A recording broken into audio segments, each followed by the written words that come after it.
My dear friends, ഇന്ന് നമ്മൾ ഉണ്ടാക്കാൻ പോകുന്നത് ഒരു 4 മണി പലഹാരമായ ഇലയടയാണ്.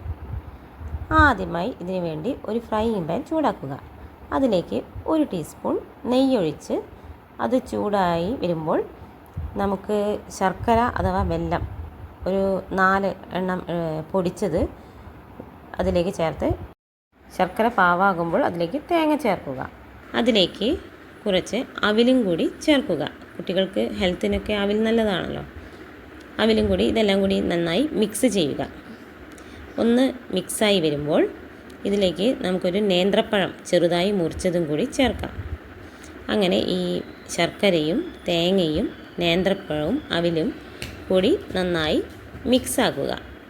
മിക്സാക്കി ഈ ബാറ്റർ റെഡിയായി വരുമ്പോൾ നമുക്ക് തീ ഓഫ് ചെയ്യുന്നതിന് മുന്നേ 1 ടീസ്പൂൺ ഏലക്ക പൊടിച്ചതും കൂടി ചേർക്കാം. അത് ഏലക്കാപ്പൊടി കൂടി ചേർത്താൽ നല്ലൊരു ഫ്ലേവറിന് വേണ്ടിയാണിത്.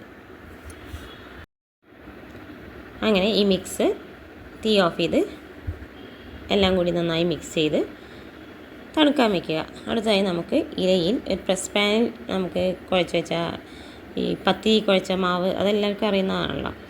അതൊരു പ്രസ് പാനിൽ ഒന്ന് അമർത്തി, എളുപ്പത്തിനാണിത്, അല്ലെങ്കിൽ നമുക്ക് കൈകൊണ്ട് പരത്താം.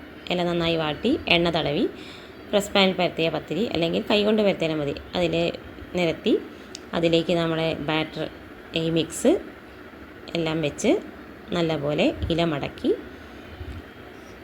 ഇത് ആവിയിൽ വേവിച്ചെടുക്കാം. ഇതെല്ലാം റെഡിയാകുമ്പോൾ നമുക്ക് ചെമ്പിൽ വെള്ളം വെച്ചിട്ട് വെള്ളം ചൂടാകുമ്പോൾ നമുക്ക് റെഡിയാക്കി വെച്ച ഇല നിരത്തി വെച്ചെടുക്കാം. എന്നിട്ട് ഇത് മൂടി വെച്ച് ഒരു 10-15 മിനിറ്റ് ആവിയിൽ വേവിച്ചെടുക്കുക. അങ്ങനെ നമ്മുടെ അടയെല്ലാം നന്നായി 10-15 മിനിറ്റ് ആകുമ്പോഴത്തേക്കും നന്നായി വെന്ത് വരും. ഇത് കുട്ടികൾക്ക് വൈകുന്നേരം 4 മണിക്ക് സ്കൂൾ വിട്ട് വരുമ്പോഴൊക്കെ കൊടുക്കാൻ പറ്റിയ നല്ലൊരു വിഭവമാണ്. ഹെൽത്തി ആയിട്ടുള്ളൊരു വിഭവമാണ്.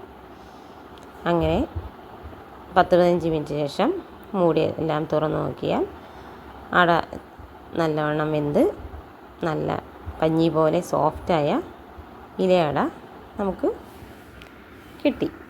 ഇത് കുട്ടികൾക്കൊക്കെ 4 മണിക്ക് ഉണ്ടാക്കി കൊടുക്കാം. Thank you.